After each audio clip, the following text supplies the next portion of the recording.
전 세계 가난한 성도들을 위한 방송 신앙 터치 2부 시작하도록 하겠습니다. 자, 오늘 2부에서는 우리 김성수 목사와 서머나교회에 대해서 한번 얘기를 해볼 건데요. 자, 먼저 김성수 목사는 누구인가? 우리 조나단님 간단하게. 우리 모태 집사님이 더 잘하실 것 같은데 한번 쭉 김성수 목사님의 여력을 아니 이거는 거기 그 교회를 다니는 사람한테 해야 되지 않나요? 그럼 제가 얘기해 볼까요? 누구신지 얘기하기는 좀 뭐 어떻게까지 얘기해야 되는지 모르겠는데 우선은 영역을 좀 쭉 설명하면 우선은 제가 정확하게 몰라요. 혹시 제가 얘기하는 게 좀 틀리면 서머나교회 웹사이트 가가지고 좀 보시면은 좀 더 자세히 써 있을 건데 철학과 나오신 거로 알고 있고요. 철학과 나오고 김성수 목사님 본인의 말씀으로는 이제 약간 동양 철학 쪽에 많이 심취를 해가지고 좀 이것저것 다 공부 좀 하고 불교나 도교나 그런 거 다 공부를 하신 다음에 다시 이제 기독교로 돌아오신 거다. 그렇게 자주 좀 언급을 하세요. 그렇게 하고 뭐 개혁주의 신앙에 대해서 어떻게 보면은 다른 사람들 보면 약간 외골수다 생각할 정도로 개혁주의 신앙이 아닌 것에 대해서는 전혀 얘기하지 않겠다라는 생각을 가지시면서 설교를 하시는 분이고요. 보통 뭐 특이한 상황은 뭐 설교가 1시간 반씩 걸린다는 거죠. 가면 막 지칠 수도 있어요. 그런 거 말고는 없고요. 원래는 미국에서 교회 활동 하시다가 2012년도에 최근에 한국에 오셔가지고 한국의 서머너교회라는 데에서 이제 목회를 하시다가 2013년도에 돌아가신 분이죠. 그리고 서머너교회 교인은 한 많이 모일 때는 700명까지도 모이고 이제 그 전에 목사님이 하셨던 영상 설교를 같이 들으면서 예배 드리고 가고 서머너교회에서 특이한 점은 2부 순서가 전혀 없다는 거예요. 말씀만 듣고 친교 같은 거 전혀 없이 다 가고 뭐 그런 식으로만 돼 있고 아주 조그만 교회라고 알고 계시면 될 것 같아요. 제가 알기로는 철학가가 아니고 그 사회학인가 뭐 그거 하신 걸로. 근데 철학 공부를 많이 하셨죠. 철학책을 너무 많이. 강변가요제 대상 수상자. 가장 안 유명한 강변가요제 대상 수상자로 알고 있어요. 그게 강변가요제였나요? 대학가요제인가? 대학가요제였죠. 대학가요제. 대상이었어요? 근데 MBC가 아니고 KBS가 어디 하여튼 좀 다른 쪽에서 하는 거였는데 별로 이렇게 뜨지는 못했고 하여튼 대상은 대상이죠. 찬양을 잘하셔서 모인 거 아닌가요? 그럼? 아니 이분이 원래 그 얼바인 온누리인가 거기에서 얼바인인지 어딘지 모르겠어요. 하여튼 온누리교회 전도사님이었었어요. 그런데 이제 거기서 파트타임이었겠죠? 그런데 이제 거기서 청년들을 자꾸 그러니까 설교들한테 말씀을 가르치니까 교회에서 못 가르치게 한 거예요. 그래가지고 이분이 나오셔가지고 그때 이제 말씀 가르치던 청년이 12명인가 10명인가 하여튼 데리고 나오셔서 이제 걔네들이 계속 배우고 싶은데 교회에서 못 가르치게 하니까 그래가지고 나오셔서 이제 개척하게 되신 거죠. 거기서 조그맣게. 그래서 청년들이 했기 때문에 사실은 교회가 좀 뭐라 그럴까 그 기존의 개척교회랑은 좀 다른 것 같아요. 그 청년들이 그러니까 전혀 신앙이 없었던 애들도 거기에 와서 신앙을 갖게 된 거죠, 얘네들이. 그래가지고, 그래서 얘네들이 이제 어른에 대해서, 새로 오는 새신자에 대해서 어른을 잘 섬길 줄을 모르는 거예요. 아무래도 청년들이 좀 그렇잖아요. 걔네들은 이렇게 배우는 게 더 중요하고 막 이러니까. 그래서 아마 처음에 개척했을 때는 그런 것 때문에 말들이 많았었나 보더라고요. 어른들이 와가지고, 뭐 인사를 잘 안 한다 뭐 막 이런 걸로 그랬었다 그러더라고요. 그러면은 이 김성수 목사님이 한국에 와서 서머나교회를 세우게 됐는데 처음에는 미국 남가주 서머나교회에서 담임을 하셨대요. 그렇죠. 네. 거기에. 네. 그리고 2012년 4월 1일에 노량진 CTS 건물을 빌려서 예배를 드리다가 2013년 11월 17일에 서초구 반포동으로 예배당을 이전해서 예배를 시작하게 됐고 이제 그때부터 교회가 좀 커지기 시작한 건가요? 교회는 한 번도 커진 적이 없어요. 그렇지.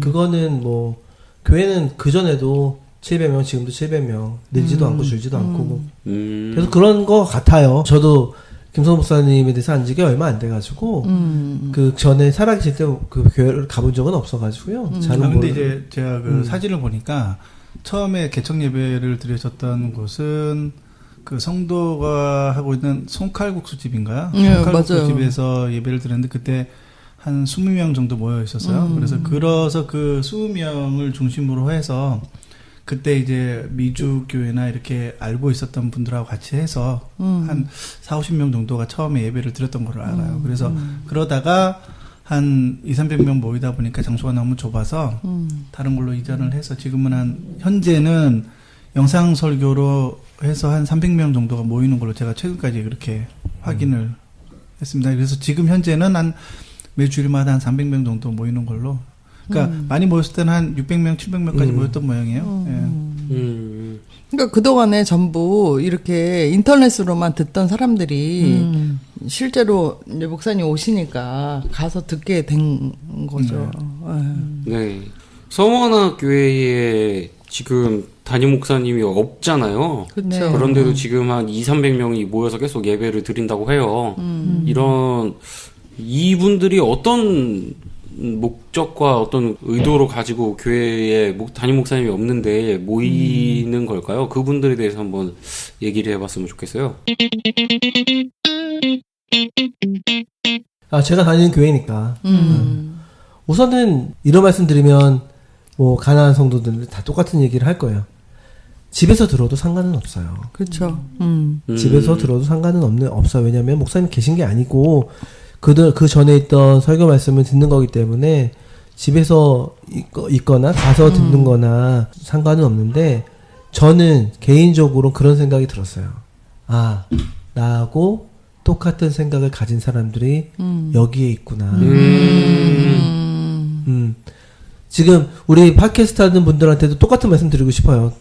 가난한 성도들, 저희도 가난한 성도예요. 그렇죠. 그래서 그 팟캐스트 듣는 분들한테도 우리가 이런 걸 하는 거는 그런 지금 듣고 계신 분들하고 똑같은 생각을 가진 사람들이 전 세계에 정말 많다는 거예요. 근데 그 교회를 제가 시간 날 때마다 가는 거는 그러니까 똑같은 생각을 가지고 그런 똑같은 신앙의 노선을 밟아야겠다고 생각하는 사람들이 알고 보니까 이렇게 많이 있구나. 나 혼자 외톨이가 아니구나. 그런 거에 대한 생각이 조금은 있어요. 그리고 집에서만 예배 드릴 수는 없기 때문에 가는 것도 있지만 갈 때마다 그런 생각이 좀 들어요.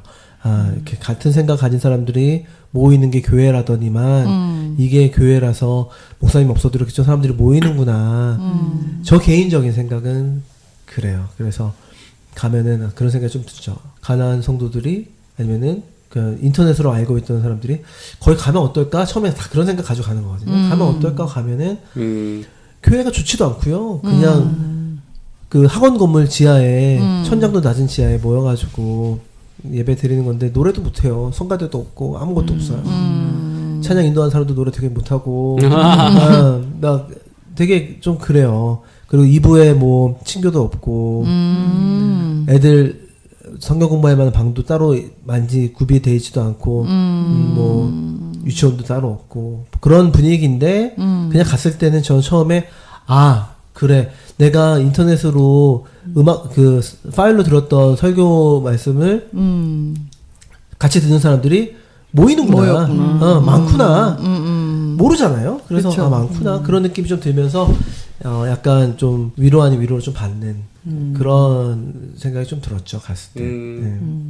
그런데 거기 교재가 없다는 게 좀 그러네요.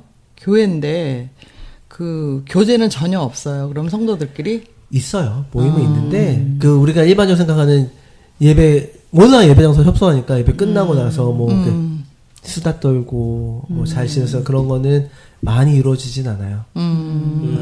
무슨 우리 전통적으로 예배 드리고 나면 형편이 되는 교회는 점심도 같이 먹으면서 그렇죠. 얘기하고 2부 순서가 있어서 뭐를 하고 그러면 저절로 이제 뭐 오후 예배로 가고 그런 좀 이렇게 전형적인 교회의 모습은 좀 아니죠. 그런 게 좀 있는데 가끔씩 정교회인 체육대회도 하고 뭐 정교 캠프도 하고 그렇게 하는 것 같아요. 뭐 부교역자는 있나요? 그거에 대해서는 저도 정확하게 모르겠어요. 제가 알기로는 따로는 없는 것 같은데 예. 대부분이 그냥 볼런티어처럼 하시는 거로 알고 있는데 제가 뭐 저는 그냥 진짜로 시간 날 때마다 가는 거라서 정확하게 어떤 식으로 거기 조직이 이루어져 있는지는 잘 몰라요. 모태 집사님은 이제 개인적으로 김성근 목사님 좋아하시잖아요. 네. 그분들의 어떤 외부에 있는 분으로서 어떻게 생각을 하시는지 한번 얘기 좀 들어보고 싶어요. 저는 이게 이제 김성수 목사님 설교 들은 지가 한 몇 년 됐나? 한 5년?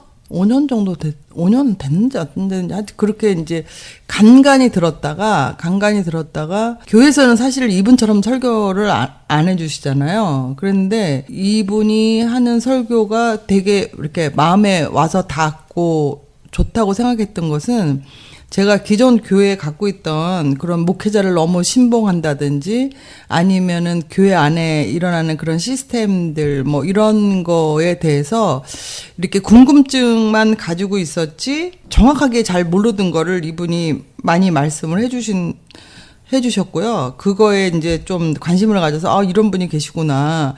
그러면서 이제 듣게 됐어요, 처음에는. 그리고 또, 제가 이제 이렇게 말씀에 대해서 좀 새롭게 공부하기 시작한 거는 조나단 때문에 시작했는데, 그 조나단과 같은 그런 류의 말씀을 하신다고 저는 생각했거든요. 그래가지고, 이분에 대해서 이제 관심 갖고 계속 듣고 이랬었어요. 근데 어떤 점이 좀 문제가 됐냐면, 사람들이, 이거를 이제 제가 권해주고 같이 듣고 이랬던 사람들, 이제 광팬들이 나오는데, 그 사람들 얘기를 이렇게 하다 보면 어떤 점이 좀 저와 좀 생각이 다르냐면 너무 김성수 목사님을 좀 신격화시키는 그런 게 있는 것 같아요. 그래서 무슨 말을 할 때마다 김성수 목사님이 그랬는데 이랬는데 막 이렇게 얘기를 하는 거예요. 근데 저는 그게 좀 거슬리더라고요. 왜냐하면 이분이 하신 말씀이 이분의 개인적인 말씀이 아니잖아요. 이 성경을 사실 이렇게 예수 그리스도로 이렇게 풀어놓은 건데, 그거를 가지고 너무 막 김성수 목사님 막 이렇게 얘기를 하면서 교회 안에서도 좀 문제를 일으키는 사람들 얘기를 들어보면, 이 서머나 교회의 설교를 듣는 사람들이 이제 몰래 듣잖아요. 교회에서 못 듣게 하니까. 그러면은 못 듣게 해요. 못 듣게 하죠. 못 듣게 하고, 목회자들이 듣지 못하게 해요. 그리고 모르는 사람들도 더 많아요. 목회자들도 김성수 목사가 누군지 모르는 사람들도 많아요. 그런데 못 듣게 하는 그 이유가 너무 김성수 목사님이 하는 말은 무조건 다 옳고, 다른 목사님들이 하는 말은 다 틀리다. 이런 식으로 얘기하는 경향이 많이 있더라고요. 그리고 자기네들이 왜 이 김성수 목사님 설교를 듣는 게 뭐 교회 안에 또 다른 어떤 우월주의?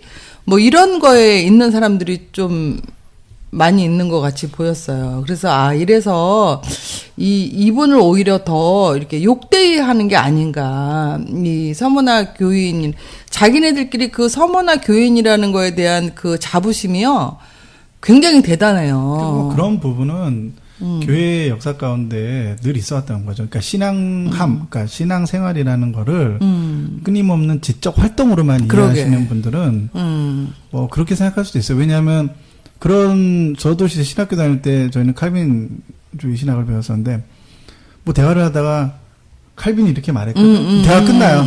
그러니까. 논쟁도 필요 없어요. 네, 맞아. 칼빈이 이렇게 얘기해서 끝나. 뭐 없어. 그래서 칼빈 빠돌이라고 불렀어요. 그러니까 우리도 김성수 빠돌이라고 그래요. 오늘날에 저기 빠순이. 뭐죠?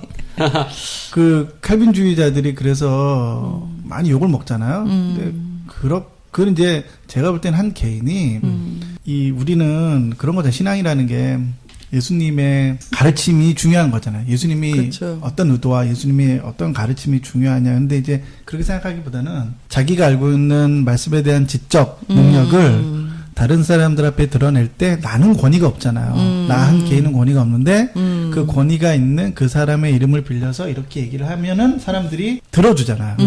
그 얘기를 들어주기 때문에 그래서 그렇게 하는 게 사람들이 그런 보편적인 방식이죠. 네. 제가 지난번에도 말씀드렸지만 이 교회에서의 이 대화의 문제는 뭐냐면 교회에서는 교회식으로 얘기를 해야 교회에서는 인정을 받아요. 제 지난번에도 말씀드렸지만 그래가지고 내가 뭔가 더 안다. 내가 뭔가 더 배웠다. 그런 거를 다른 사람들한테 어필할 수 있는 방법은 내가 아까 조나단 얘기한 것처럼 누구의 힘을 얻어서 고린도 교회였나요?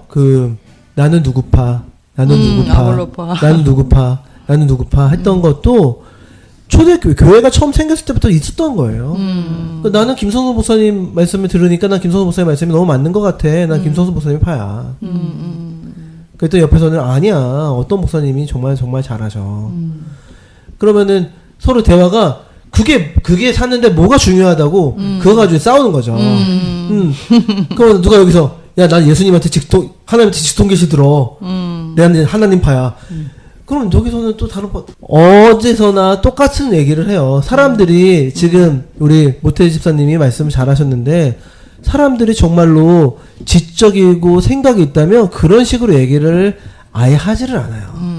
내가 김성수 목사님 말씀을 듣는 거가 다른 사람보다 나아서 그런 게 아니라 나는 우연치 않게 들은 거고 들었더니 거기에서 좀 더 나한테 좀 더 말씀해 주는 게 좀 맞겠다 생각하는 게 있었을 뿐이지 그거 가지고 뭐 내가 더 낫다. 뭐 교회에서 몰래 들었는데 나는 몰래 들었는데 너는 안 들었으니까 내가 좀 들어봐 이렇게 얘기할 필요도 없는 것 같아요. 저는 솔직히 그래요. 다른 사람들한테 솔직히 제 마음속에 꼭 이 말씀을 들었으면 좋겠다 나하고 같은 생각을 좀 가졌으면 좋겠다 하는 사람들이 주변에 있긴 하지만 제가 억지로 권유한 적은 한 번도 없어요. 권유를 했다가 정말로 이상한 소리 들은 적도 많아요. 기독교 다니는 사람들한테 이상한 소리 들리거든요. 그렇죠. 아까 뭐 이단 얘기 잠깐 했었는데 기독교회가 바라보는 이단은요 우리 신학교에서 배우는 이단이 아니에요. 맞아요. 기독교에서 배우는 이단은 뭐냐면 기독교를 까면 이단이에요. 그렇지. 그래서 저희가 이런 팟캐스트를 하고 있는 건데 우리 이단이어서 팟캐스트 하는 게 아니라 기독교가 잘못됐다는 걸 하나를 지적을 하면 무조건 이단인 거예요. 맞아. 이단의 정의는 그게 아닌데도 불구하고 그래서 솔직히 저는 김성수 목사님 말씀이 좋아요. 네, 저한테는 딱 마음에 들고 어릴 때 성경 공부했던 생각이 많이 나요. 저는. 아까도 잠깐 얘기했지만 어릴 때 그렇게 막 체계적으로 구절 하나하나씩 짚어가면서 성경 공부했던 생각이 좀 나가지고 저한테는 너무 좋았고요. 앞으로 뭐 다음 또 이제 토픽이 또 바뀌게 될 건데 200명이 모여서 지금 계속해서 김성수 목사님 사후에 지금 돌아가셨는데 고인이 되셨는데 지금 한 2년이 지났잖아요. 2년 넘게 지났나요? 그런데 아직도 그분의 영상 설교로 매주 예배를 드리는 지금 200명에서 300명의 그 사이에 분들이 모이신단 말이에요, 주일날. 이 분들에 대해서 좀 우리가 좀 얘기를 좀 했으면 좋겠어요. 그럼 어떤 분들이 모이고, 그분들은 어떤 생각으로 그 자리에서 모임을 갖고 계신지. 왜냐하면, 그러니까 이런 현상들이 한국교회 안에서는 보편적인 건 아니란 말이에요. 그렇죠. 보편적인 현상은 아닌데 이런 현상이 벌어진 거에 대해서 우리가 좀 이런 현상에 대해서 좀 얘기를 좀 했으면 좋지 않나라는 생각을 해요. 이분의 설교를 듣다가 다른 기성교회 가기 힘들 것 같은데요. 기성교회에서는 이분의 설교 같이 그렇게 하지 않잖아요. 그러니까 그분들이 갈 데가 없을 것 같아요. 아니, 간다기보다 이제 목회자를 이제 세워야지, 딴 사람을, 대타를. 그러니까 세우는 것도, 후임을 하는 것도, 제가 이제 청빙을 해보니까요, 어떤 문제가 있냐면, 그때 이제 모르던 거를 알게 된 게, 청빙이 그렇게 쉬운 일이 아닌 것 같아요. 그러니까 물론 여러 사람이, 저는 설교만 가지고 청빙을 하는지 알았어요. 그랬더니, 그게 아니고, 그분의 학벌도 물론 중요하지만, 자녀가 몇 명이 있느냐, 그 부인의 학벌도 중요하더라고요. 청빙할 때 보니까. 부인의 학벌, 그리고, 교회에서 도대체 뭘 해주는지 모르겠는데, 재산 상태, 그런 것도 다 봐요. 그런데 더군다나 이 교회 같은 경우에는 설교가 아주 뛰어나야 될 건데, 이렇게 뛰어나게 하기는 목사님이 계시다면 개척을 하시지, 여기를 오실까 싶어요. 예배 시간에 분위기를 잠깐 말씀을 드리면 저는 몇 번 계속 가니까 가면은 대부분의 분들은요. 그러니까 녹취를 한 설교집들이 많이 나와 있어요. 그래가지고 그 설교 말씀은 변한 게 없기 때문에 그렇지. 똑같은 걸 가지고 녹취한 책을 가지고 같이 그냥 책을 펼쳐놓고 말씀 들으면서 책을 펼쳐놓고 같이 읽는 사람들도 있고요. 그 다음에 저나 와이프 같은 경우는 그런 책들이 없기 때문에 그냥 필요하면은 좀 적고 그런 식으로 돼 있고 되게 조용한 분위기예요. 그래서 저는 이분들이 사실 그런 것도 좀 의아했어요. 저나 와이프 같은 경우는 직접 거기서 듣는 거나 집에서 듣는 건 차이는 없지만 예배를 드려야 된다는 생각에 이제 많이 나가게 됐는데 그분들도 저희들처럼 그렇게 해서 가시는 건 아닐까 생각을 좀 많이 하고요. 인터넷에도 다 있고 유튜브에도 다 있는 설교 말씀인데 그걸 굳이 가서 듣는 이유는 저는 개인적으로 아까도 말씀드렸지만 저 개인적으로는 그 예배 드리는 거 주일 성수하는 거 더하기 그다음에 나랑 같은 말씀 듣는 사람들이 같이 있다는 거에 대한 위로감 그런 것 때문에 저는 개인적으로 나가고 있고 또 와이프는 다른 생각 가지고 있겠지만 저는 그렇게 생각하고 있고요. 이분들은 흔해 빠진이라고 하면 좀 그런데 흔해 빠진 아멘도 안 해요. 무슨 말인지 이해되시죠? 네. 목사님이 말씀하시고서는 나하고 딱 이렇게 맞으면 내 마음에 딱 맞으면 아멘하는 그런 것도 거의 없고 그냥 조용히 말씀 듣고 가는 분위기이기는 해요. 물론 더 좀 활발한 분위기를 만들려고 사회하시는 분이냐 그런 분들이 좀 노력은 하는데 거기에 있는 교인 한 명도 아는 사람은 없고요. 네. 아까도 말했듯이 약간 조용히 있다가 말씀을 듣고 가는 건데 이게 바람직한 거냐 아니냐 거기까지는 제가 얘기하기는 어려워요. 왜냐면 저는 그렇게 하고 있으니까 바람직하지 않다 하면 저는 바람직하지 않은 걸 하고 있는 거니까 그렇게 얘기를 하는데 아까 목사님 세워야 되지 않겠냐 제가 봤을 때는 몇 년간은 그냥 없이 갈 것 같은 느낌은 들어요. 여러 가지 이유 때문에. 근데 뭐 그만큼 영향력이 컸다는 거예요. 근데 이게 모르겠어요. 다음 주는 바로 넘어가는지 모르겠지만 영향력은 없진 않은 것 같아요. 그러니까 한국 교회에 대해서 그 작은 교회가 살짝 흔들었어요. 그렇죠. 흔들었는데 그 떨림이 아직도 좀 남아 있는 거죠. 그렇죠. 그래가지고 돌아가신 2년이 지났는데도 최근 기사가 또 뜨고 할 말이 아직도 많이 있는 거죠. 기성교회가. 근데 이제 기성교회를 비판한 것 때문에 기성교회를 비판하면 우선은 이단인지 아닌지 확인을 해봐요. 대부분이 이단이기 때문에. 근데 제 생각에는 이 목사님 큰 아들이 지금 신학을 공부하고 있잖아요.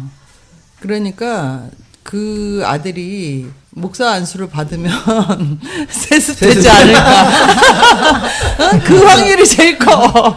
신학 공부하고 있대요? 신학 공부하고 있으니까 세습시키기 위해서 신학 공부하는 건가? 아니 그거는 아니고 이제 아들이 아빠가 돌아가시니까 자기는 정말 그 아빠를 존경하니까 그래서 이제 신학을 저는 처음 듣는 얘기인데 신학하고 했는데 그러는데 또 그런 가정 분위기에서 자랐으니까. 그러니까 어떻게 생각하세요? 그 200명이 모여가지고 하는 사람들의 심리가 그러니까 저는 좀 듣고 싶은 게 있었어요. 그 당사자들로부터 어떤 마음으로 그 자리에 앉아 계신지.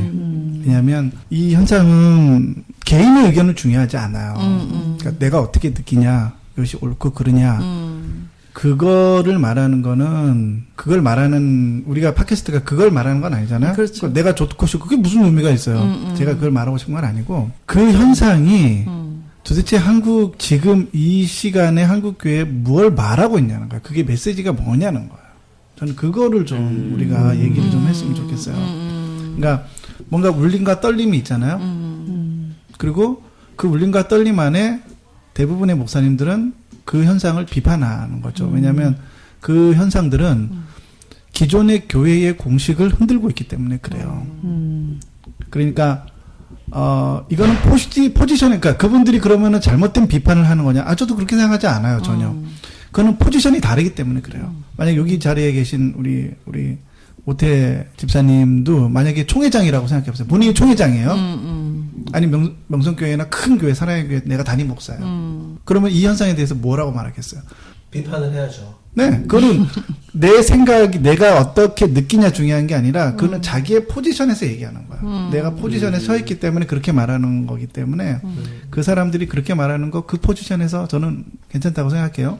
근데 이제 우리 포지션에서 우리는 좀 약간 뒤로 물러난 다음에 이 현상이 일어나는 전체의 그림을 좀 저는 이렇게 생각해요. 그런 현상들에 대해서 이게 가나안 교회의 현상을 저는 대변하는 그렇죠. 거라고 생각을 해요. 그러니까 뭔가 사람들이 조금 더 독립되어지고 개인의 신앙의 자유 그리고 스스로 독립된 개체로서 무엇인가 결정하는 주체로서의 그 사람들이 지금의 신앙의 문제를 바라보는 다른 세대들이 그리고 그런 결정들이 서문학교회 안에서 현상으로 일어나는 거죠. 근데 그것을 촉발한 촉매제는 김성수 목사님이 되신 거예요. 저는 김성수 목사님의 개인의 삶을 말하고 싶은 건 아니에요. 네. 왜냐하면 개인의 삶은요. 털면은 먼지가 많아요. 그러니까 이순신도 털면 먼지가 있고 아무리 우리가 알고 있는 최고의 위인들과 성자들이 있다 할지라도 삶을 털면은 먼지가 있거든요. 그러니까 그 사람의 개인의 삶은 별로 그렇게 중요하진 않아요. 근데 이제 그 사람의 삶이 도대체 이 사회 안에 무슨 메시지가 됐다는 거야. 근데 저는 그분의 메시지가 오늘날 끊임없이 누군가들과 교회와 신학교에서 교수님들이 외쳤던 게 뭔지 아세요? 우리나라는 설교에서 교리가 죽었다. 교리 없는 설교. 맞아요. 설교의 죽음. 설교의 회복. 이걸 제일 크게 외쳤던 분이 김선준 목사님인데 그렇게 많은 책과 저수를 활동을 하면서 했지만 그럼에도 불구하고 많은 영향력을 행사하셨어요. 그 목사님은. 그럼에도 불구하고 이렇게 모든 사람들의 정서에 울림과 떨림을 주면서 뭔가 우리가 본질에 있어서 설교에 있어서 뭔가 우리가 떠나 있다는 것을 사람들에게 정서적으로 이입시켜 준 사람은 그 대표적인 인물이 김선수 목사님입니다. 그런 것 같아요. 저는 그런 부분에서 얘기를 하고 싶은 거예요. 아까도 잠깐 얘기했지만 우리 가나안 그 성도들의 현상에 대해서 얘기할 때도 얘기했지만 옛날에는 딱딱한 교리에 대해서 꼭 얘기를 하고 넘어갔어요. 이해를 하던 못하던 성도들의 영적 수준이 아직은 거름한 수준이라서 못 이해하면 그래도 못 이해해도 듣고는 가야 되는 그런 게 있었어요. 아마 조나단도 어릴 때 많이 그런 선교 들었을 거예요. 오늘따라 설교가 너무 힘들어요. 왜냐하면은 전혀 사는 거 얘기를 하는 게 아니에요. 구원이 뭔지, 이 기독교가 뭔지에 대한 아주 본질적인 거를 얘기하는 설교하는 날은요, 성도들이 다 졸 수밖에 없어요. 모르니까 못 그렇죠. 이해하고. 그런 설교를 계속 하시다가 이제 부흥사가 와가지고 재밌는 설교를 해주면 막 그때 막 웃으면서 그렇지. 네, 막 그렇게 했던 우리 다 어릴 때 그렇게 했는데 그게 아까도 말씀드린 것처럼 90년대 지나가면서 점점 그런 얘기가 쭉 빠져요. 대부분의 설교 말씀이 조엘 오스틴이랑 비슷해요. 맞아요. 긍정의 힘. 어떻게 하면 잘 먹고 잘 사는지에 대한 그렇지. 그런 얘기로 넘어가고 우리가 그냥 편하게 세례 받을 때 물어봤던 그런 세례 문답 같은 거에 대한 답도 할 수 없을 정도로 교회에서는 교리에 대해서 얘기를 하지 않아요. 게다가 설교 말씀들이 대부분이 첫 시작이 뭐냐면 예화예요. 예를 들어 이런 거죠. 태양의 후예가 유행을 해요. 그러면은 설교 잘하는 분은요 태양의 후예 얘기를 해요. 맞아. 박수 막 쳐요. 웃고 그거 나서 이제 설교 말씀 끝나고 뒤돌면은 오늘 뭐 얘기했는지 몰라요. 태양의 후예만 기억. 유대면만 기억이 나는 거죠. 교회에서는 사실은 강해 설교를 잘하시는 목사님들은 강해 설교를 꼭 해주시거든요. 그렇죠. 그게 꼭 필요하고 그래서 1년을 설교 말씀 쫙 들어보면 1년에 한 2번 정도는 강해 설교만 하는 기간이 있어요. 막 교인들 미치는 거죠. 교리 공부만 하고 있으니까. 근데 그런 게 필요한데 지금은 강해 설교를 하실 수 있는 분들이 하시는 분들이 없죠.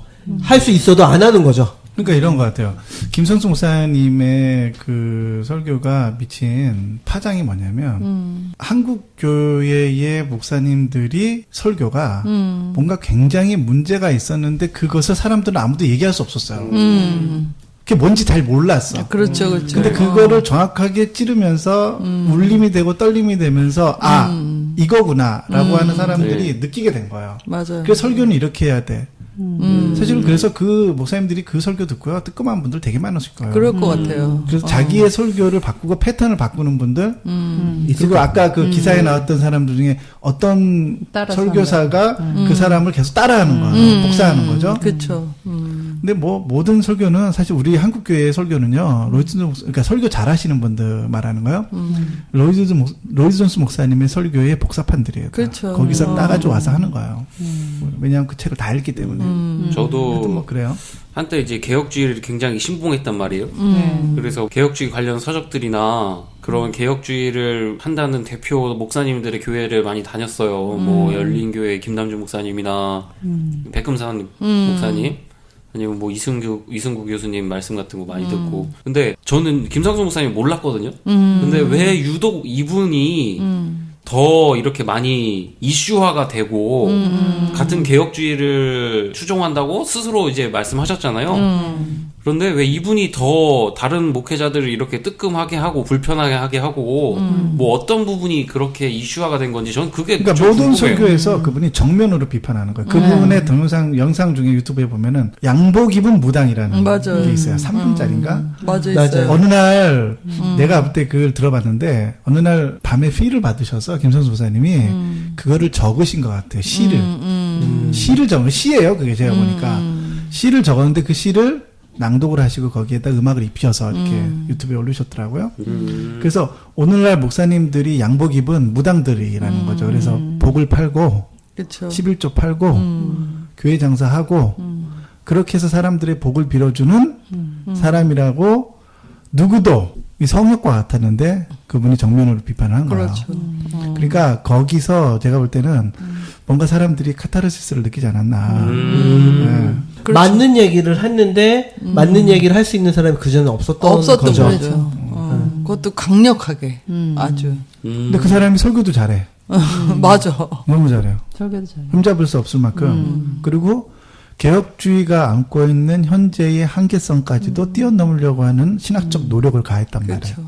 그러니까 현재의 개혁주의 신학을 추종하면서 그렇게 설교하시는 분들도 그 개혁주의라는 것이 300년, 400년의 시대에 맞게끔 세팅되어 있단 말이에요. 근데 오늘날에 다시 한번 이 시대에 걸맞는 뭔가 그를 진일보시키는 작업을 신학적으로 해야 되는데 그 못하신 분들 되게 많거든요. 생각만 하고 오시는데 거기에 다시 또 노력을 가해서 자기의 연구와 공부를 통해서 거기에 노력을 다하셔서 설교에 그걸 담아내는 작업들을 했단 말이에요. 그건 이제 사역적인 측면에서는 좋게 평가를 좀 받아야 될 것 같아요.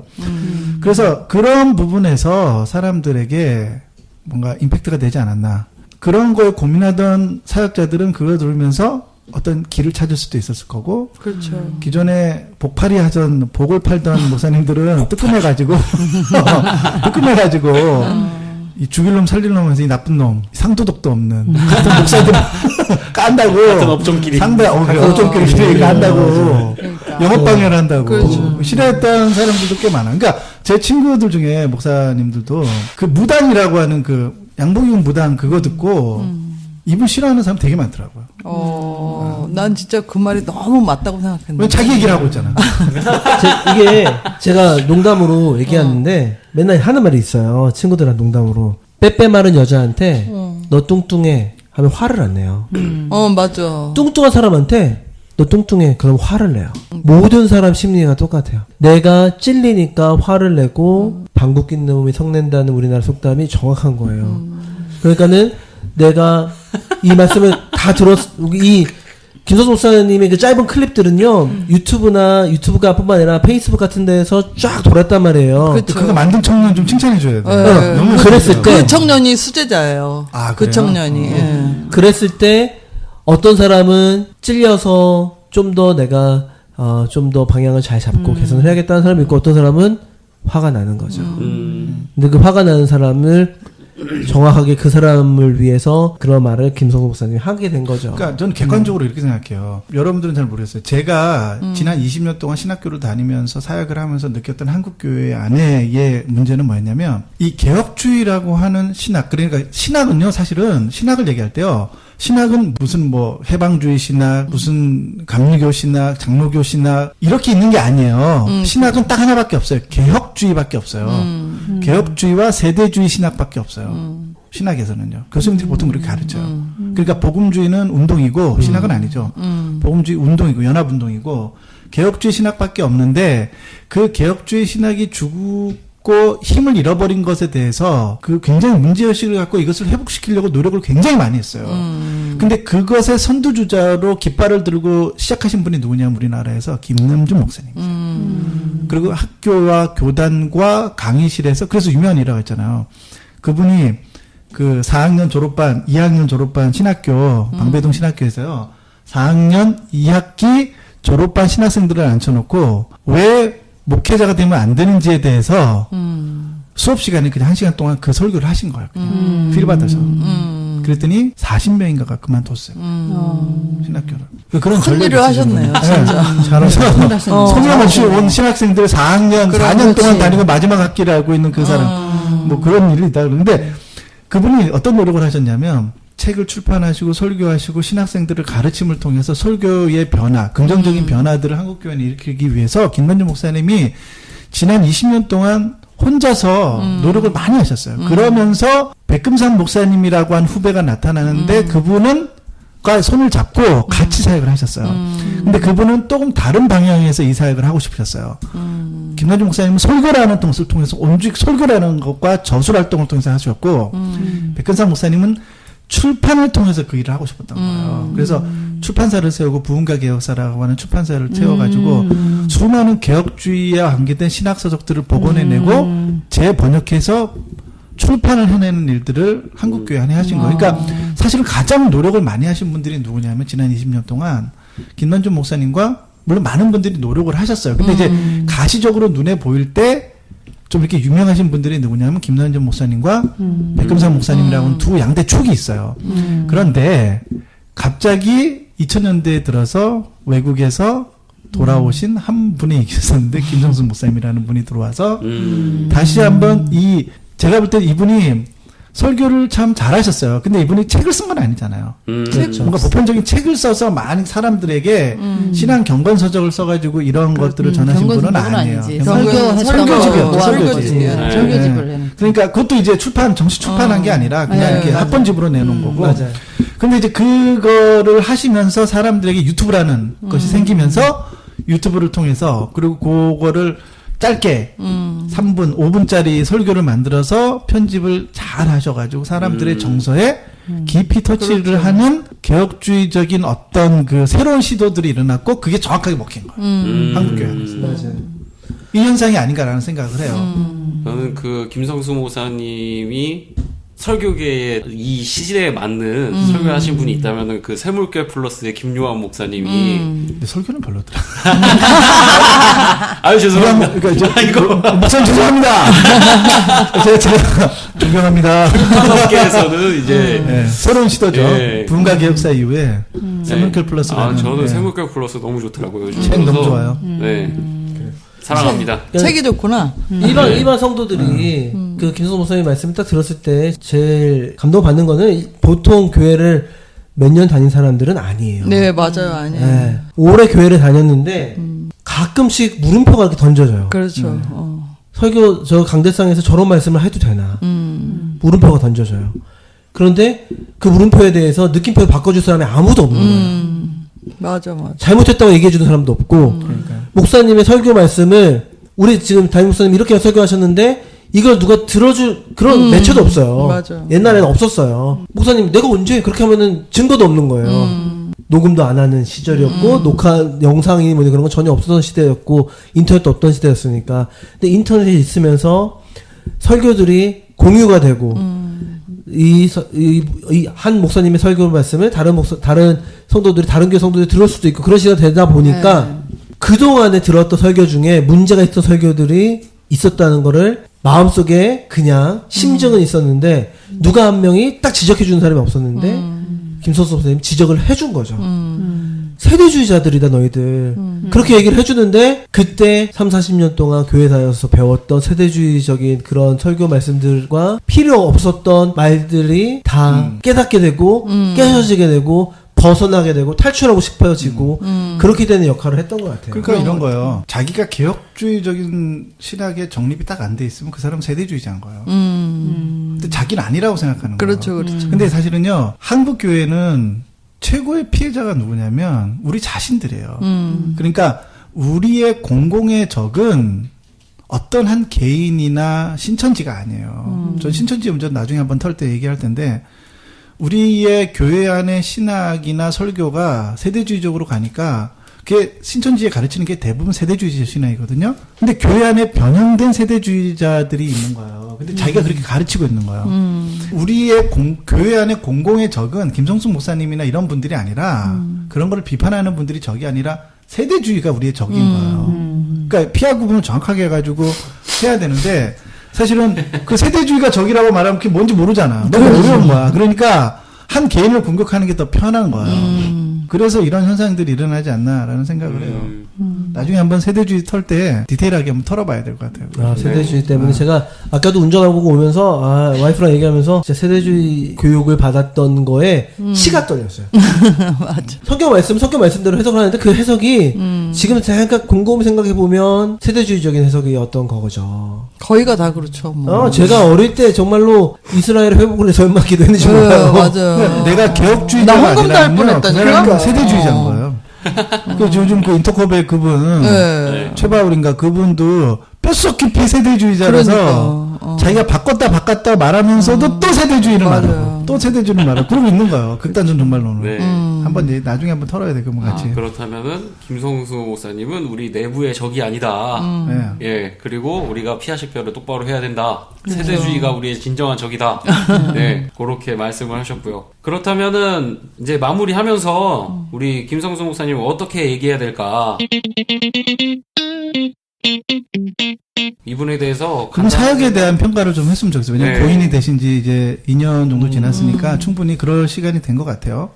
우선은 누군가는 한번 그렇죠. 이거를 사역의 평가를 좀 해야 될 것 같아요.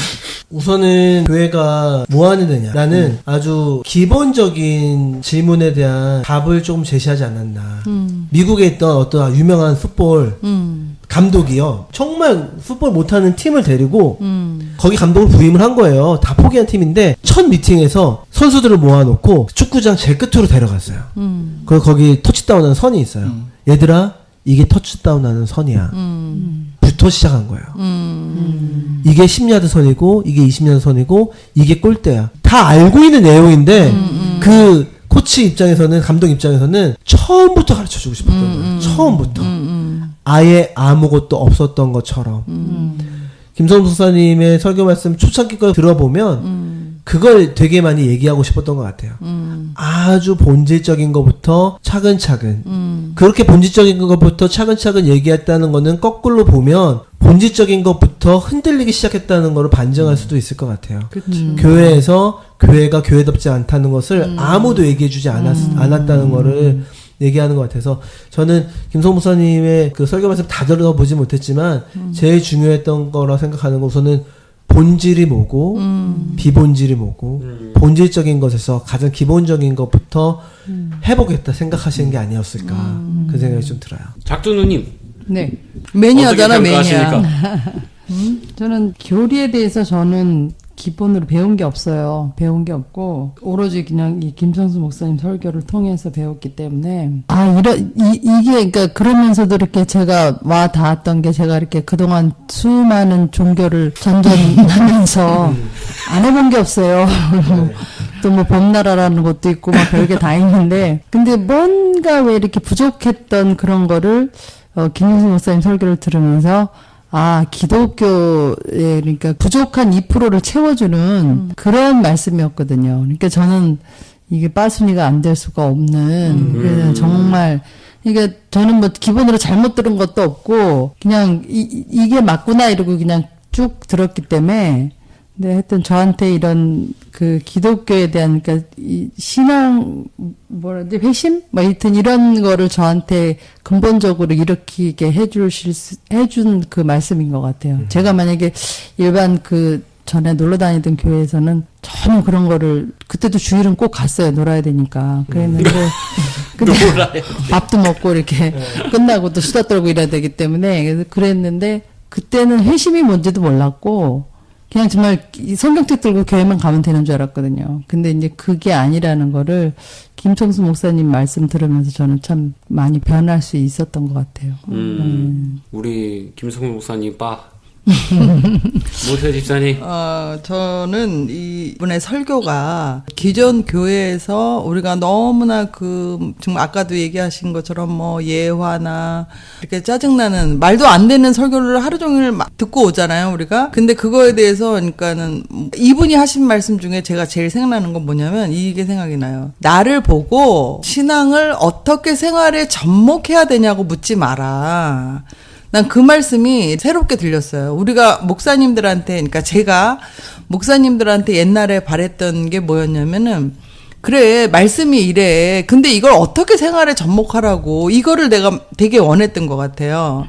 근데 그게 목사님이 가르쳐 준 문제가 아니었었는데, 저는 그렇게 생각을 했었던 거죠. 그리고 아마 기존의 많은 교인들이 그 목사님이 어떻게 살아라, 뭐 이렇게 해주기를 바라고, 그런 설교를 많이 듣기를 원할 것 같아요. 그랬는데 내가 이 목사님 설교 들으면서 그게 얼마나 잘못됐는지 깨달았어요. 얼마나 잘못됐는지 깨달았고 내가 얼마나 이런 노예적 사고 그런 사고에 신앙생활을 했었나 그런 거를 깨달았거든요.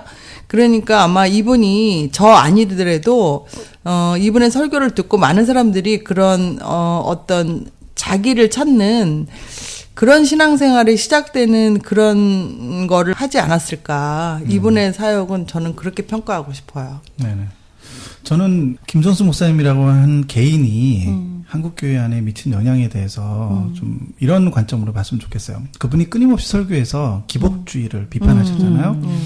저는 기복주의라고 하는 것은 세대주의적인 신학의 바탕에서 나타나는 부가적인 현상들이라고 생각을 해요. 그러니까 세대주의적인 신학을 가지면 필연적으로 그 사람은 이 자본주의라고 하는 시스템 안에서는 기복주의적으로 갈 수밖에 없어요. 없죠. 네.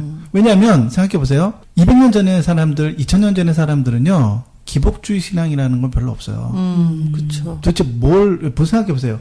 예수 잘 믿으면 너희들 복 받아. 돈 많이 벌어. 이 얘기를 한다 한들 생각해 보세요. 그분들이 어떻게 해서 돈을 벌 수 있겠어요? 그렇지. 오늘날 7, 80년대에 이 부를 이룬 사람들은 이 자본주의라는 시스템 안에서 땅 투기하고 집 사고 그렇게 해서 돈을 번 거예요. 갑자기. 맞아요. 그래서 그걸 하나님의 복이라고 말한 거거든요. 이런 식의 복은요. 예수 잘 믿어서 그런 복을 받은 게 아니라 그냥 한국 사회라고 하는 사회가 발전하면서 그 부를 함께 나누어 가진 거죠. 근데 예전에 사람들은 그런 게 없으니까 부를 가질 수 있는 개념이 없어요. 그렇죠. 그러니까 농사 잘 되는 것 그거 외에는 방법이 없겠죠. 비 많이 내리고 햇빛 잘 되면은 좀 더 먹고 살고 그러는 거죠. 그게 부가 한꺼번에 막 뭐 많아지고 적어지고 그런 시대가 아니었으니까. 하여튼 그런 기복신앙이라는 건요. 우리가 이런 7, 80년대에 개발이라고 하는 거대한 흐름에 살았던 한국에만 더 특별하게 나타나는 현상이에요. 근데 그거를 겪고 있는 많은 나라들도 그래요. 인도도 굉장히 기복적이에요. 그리고 미국도 마찬가지고. 그러니까 그런 과정을 겪었던 나라들이 기복적으로 되는 건데 그 바탕에는 세대주의적인 신학이 자리를 깔면 그렇게 적용을 하는 거예요. 성경을. 나중에 한번 세대주의 털 때 한번 이 부분을 좀 디테일하게 털 것 같아요. 이런 부분을 김종수 목사님이 정확하게 그 약점들을 공략하면서 이 모든 한국교회 안에 빠져있는 이런 무엇가 본질이고 무엇이 잘못되는지를 모르던 사람들에게 정확하게 얘기를 한 거죠.